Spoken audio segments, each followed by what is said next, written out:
Welcome, fellow bookworms, to Tipper's Den. My name is Whitney, and it is day 10 of Bookmas. The morning is off to a little bit of a frazzled start. Like I mentioned yesterday, I am going down to visit my grandparents, and my mom and aunt are going to be there, so it'll be nice to visit with them as well. And I'm just kind of running behind, but I wanted to get this filmed first. And so yeah, let's get right into it. And this video will be coming out later because I'm not going to edit and upload until I get home this evening. So I, of course, have already read the next chapter of A Heart for Christmas by Sophie Jomain. This chapter was fine. It wasn't the worst one I read so far. Again, she's just kind of creating her own drama regarding dating her best friend's brother. Her best friend is back now, and so it was her and her best friend Eva hanging out. And of course, Eva brought up boys and keeps bagging on her brother, like how he's a player and a girl who dates him would be stupid. And it's just drama again, and again reflecting on how she needs to move on and stop being so fearful. It's just getting very, very repetitive. We hit the page 160 today, and yeah, it's getting frustrating at this point.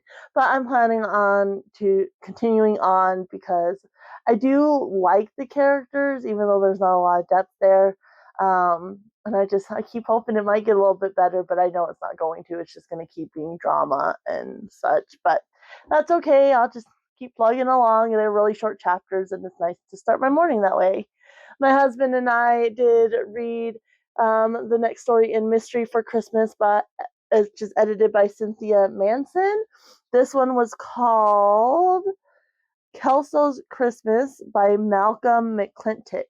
And actually, that story was the best so far. I think both my husband and I did enjoy it. But basically, we're just following this cop, and there's a department store Santa who gets murdered. And so they're trying to figure out what's going on there. I will say, like, the author flat out tells you, like, right away, because there's only a handful of characters. It's a short story. Right away who it is, but then the author just flat out tells you, the killer was, and I'm like, really? And then does the classic thing where, our cop, Kelso, talks about how he figured it out. And I wish he hadn't stated who the killer was, even though we know who it is, like it's obvious who it is. I really wish the author hadn't stated the killer is. That's the only thing. But otherwise, it was a good little mystery. And it was definitely the best one we've read so far. So I enjoyed that one. Then, let's see here. I did read the next two essays in Spending the Holidays with People I Want to Punch in the Throat by Jen Mann. These two were overachieving elf on the shelf mommies. And then it was talking about, the elf on the shelf and how she's not very good at it. And there was like this blog post she saw 101 fun ways to, naughty fun ways to, do stuff with your elf or whatever, and making your elf, make a mess in the kitchen, and the elf was baking cookies, or pillow fight and spread feathers all over. And she's like, who's gonna have to clean that up? I am. Like, no. And the other one was Ho Ho Horrendous, and it was basically about their neighbors and such, and decorating for Christmas. And like the one year she just did not have the energy, and so they put up this easy tree, like, which was just like basic. And they didn't do a whole lot, and normally they just wrap lights around like two little bushes in their front. They didn't even do that. And they get home one night and all their neighbors are decorated, even the one house that generally isn't, because they have new neighbors there. They're decorated. So they're like, her husband's like, we have to decorate. And she's like, you're the man who doesn't care what people think. Oh, we don't. It's cold. Like, I don't want to do it. So they decide they have to decorate, and they get the two bushes wrapped, and that's good enough. It's like, okay. So I am actually enjoying this the more I read. Like, I really like the author's humor. And so, yeah, I'm just going to continue to plug along at that one. And I did finish both stories in A True Christmas, which contains the Christmas note, and the Christmas Town. I ended up going with 4 stars on this book because in the Christmas Note, basically you have Gretchen and she offers to help her. They just moved to be closer near her mom. Her husband was in the military and was in a really bad accident. So I think they were already planning on moving though, based on the story. Like they were already planning on moving, but so they moved to be closer near her mom, and she has, of course, her new neighbor, and she ends up having to tell her new neighbor that her mom has passed away, and then she offers to help clear out her mom's apartment. And they find a note that contains a secret from her mom. And so then the rest of the story is about discovering, figuring out the secret essentially. And it was just way too convenient. There's a couple things that happen. So I really enjoyed, like, Gretchen is the army wife with 2 kids and the new neighbor and such. And then Melissa is just very close off, grumpy, and Gretchen just keeps reaching out to her. And I really enjoyed those two together. And I loved when it was Melissa's viewpoint. I absolutely loved that. Because you get her backstory with her mom and why that relationship wasn't good and such. So I really, really enjoyed that. But there's a couple things that were just way too convenient, and it kind of just ruined the story for me. Not ruined it, but I wasn't as satisfied with the story because it was just too convenient. And like the one, it was just like, okay, like whatever. The other one, if she had approached it a different way, it would have been fine. But because it was like this big reveal and it just felt too convenient, and I just didn't enjoy that. I love the Christmas Town though, which takes place in the same town that the Christmas Note does. And in the Christmas Note, Gretchen's mom is Miriam, and her best friend Gloria is in that story as well. And so in the Christmas Town, you also have those 2 characters in that story as well. And in that one, you have Lauren, and she's like an hour in a different town, an hour away, and she's just not happy. She works in a grocery store as a cashier, and she's just not happy. So one night she gets off work and decides to take a drive, and then she ends up in this town, and she witnesses a hit and run in front of her. And so because of that, she ends up having to come back to ID the guy, and then she gets, taken in with shenanigans. And Gloria, who is Miriam's best friend, which is Miriam was Gretchen's mom from the first story, runs this like nonprofit that helps people that are kind of down on their luck, and basically offers like childcare and such. And so they do a fundraiser each year. So she gets wrapped up in that. And there was something that was a little convenient in that one, but I found it more heartwarming than like eye rolling, like in the first book. And it wasn't like, back to back, like 2 big things that were really, really convenient. So overall, I did really enjoy this. It hit the mark for kind of that feel good, uplifting story. And so I had a good time overall. And like I said, I gave it 4 stars collectively for both stories. I probably would have given the Christmas Note 3 stars, and then the Christmas Town I actually probably would have given 5 stars because I really enjoyed that one. Unfortunately, though, I know I said I was going to focus on this one, but I got wrapped up and this one I ended up reading like 323 pages of this.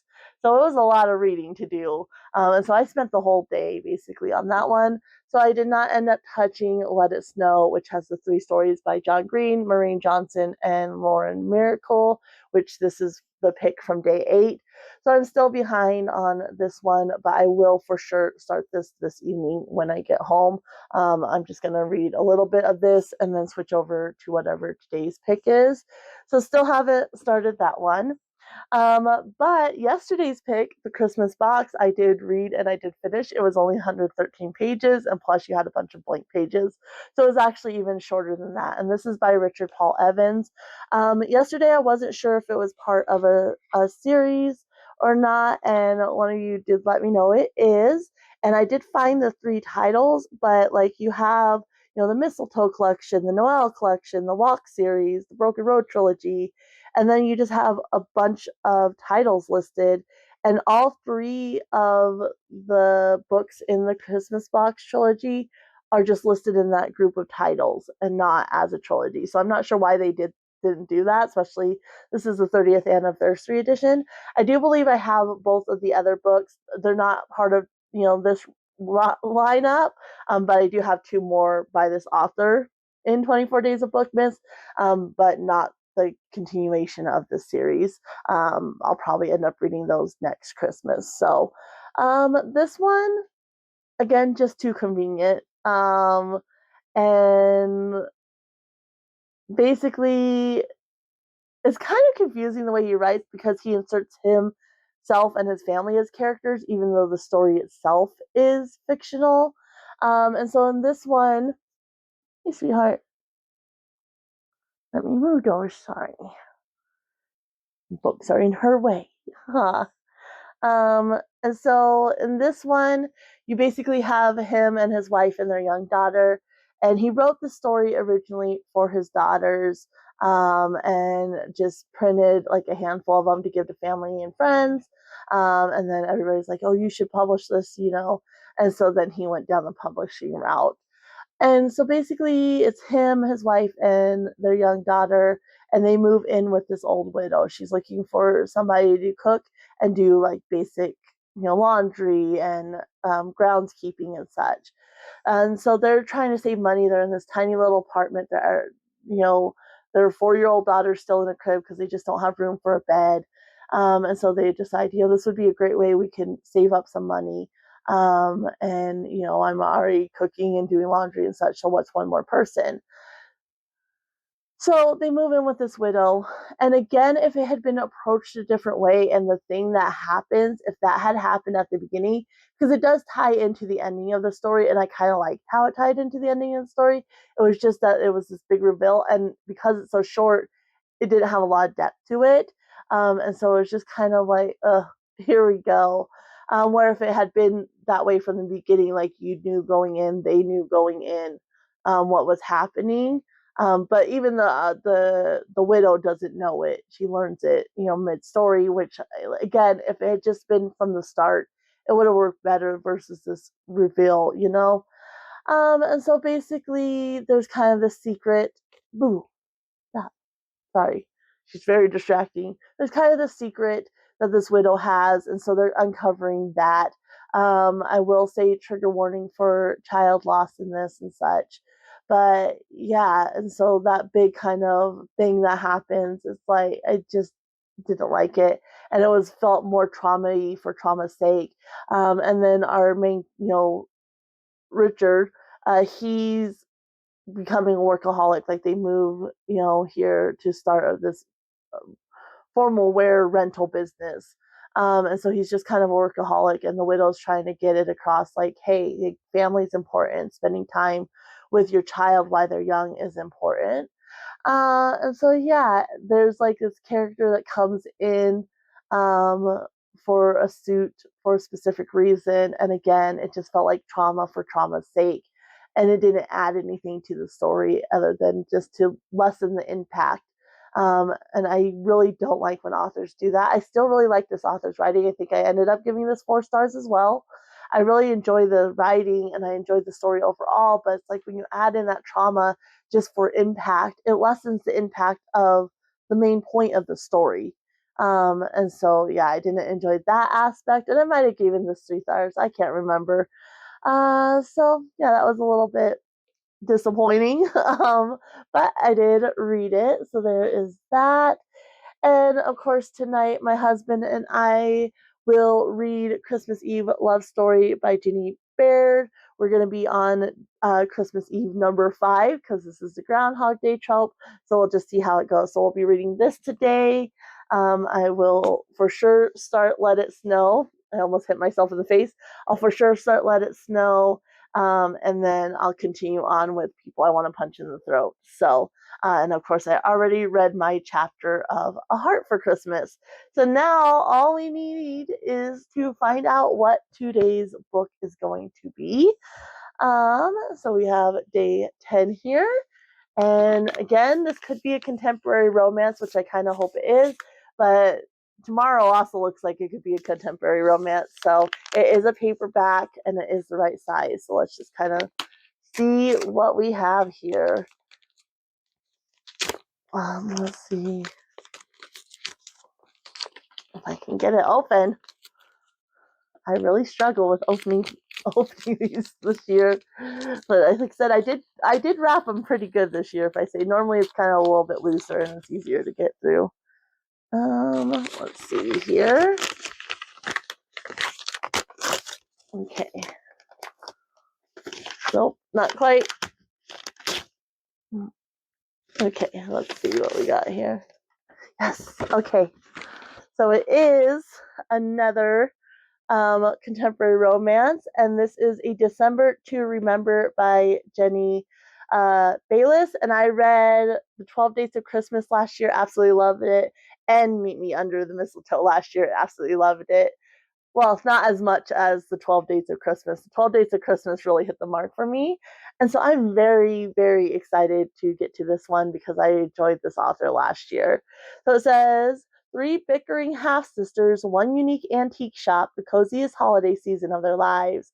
Wildly different half-sisters, Maggie, Simone, and Star, have hardly seen one another since their sprightly summers at Rowan Thorpe, their eccentric father Augustus's home. Known for his bustling approach to the knick-knack shop he ran, Augustus was loved by all and known by none, not even his daughters. Now, years later, the three estranged women are called upon for the reading of Augustus' will and quickly realize he's orchestrated a series of hoops through which they must jump to unlock their inheritance. The last thing any of them want to do, but Maggie and Star desperately need the money, and who would Simone be to resist? Through hilarious goose chases, small town mishaps, and one heartwarming winter solace celebration, love is in the air if only the three sisters can let themselves grasp it. I am so excited for this. So yeah, this is the lineup. We did not end up reading The Butcher's Masquerade at all last night, so I am also hoping to read that tonight as well. And if I had time, I definitely want to dive back into Wild Women in the Blues, but I doubt that's going to happen tonight with going into the bigger city, visiting my grandparents and such. But this is the lineup, plus definitely The Butcher's Masquerade. And I will be back tomorrow to let you know how it went once I get back from visiting my grandparents. See you tomorrow.